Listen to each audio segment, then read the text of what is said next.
Bonjour frères et sœurs. La rencontre de Jésus et Nicodème. Jean au chapitre 3, les 20 au 21, premier verset. Tellement de leçons à tirer. Et j'ouvre une petite parenthèse. La foi chrétienne nécessite une bonne fondation. Et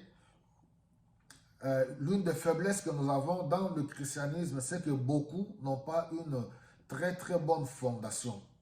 Comme je l'ai toujours dit dans nos communautés, plusieurs ne sont pas tellement capables de défendre leur foi.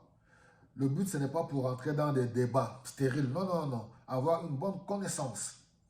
Parce qu'une maison qui est bâtie sur une bonne fondation peut tenir contre les intempéries de la vie.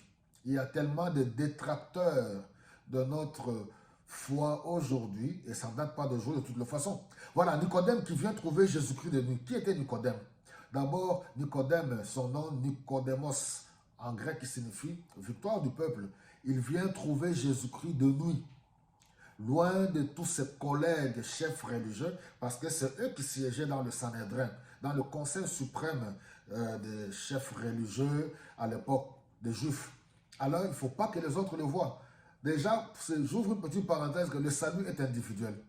Voilà, ils ont une même idéologie dans le conseil, mais pour comprendre Christ, peut-être il était tourmenté pour son propre salut. Parce que lui, ainsi que tous ses collègues, avaient des connaissances historiques sur Jésus-Christ. Pourquoi? Ils maîtrisaient les Écritures, ils maîtrisaient les prophéties, ils maîtrisaient la loi de Moïse. Parce que pour être un leader spirituel, il fallait avoir une connaissance de toutes ces choses-là. Mais voilà, il fait une démarche personnelle. Le salut en Jésus-Christ, la vie éternelle, ce n'est pas question de groupe, de famille. C'est une démarche individuelle. Tu peux naître dans une famille chrétienne, parents, serviteurs de Dieu. Il te faudra une démarche personnelle. Alléluia, pour connaître le Seigneur Jésus-Christ. Voilà Nicodème qui vient de nuit. Sa préoccupation, c'était pour comprendre le salut, la nouvelle naissance. Et il vient et pose la question. Parce que Jésus lui dit non.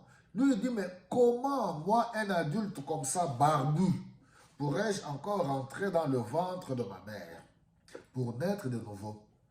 Bien-aimé, lui, c'était une interprétation littérale.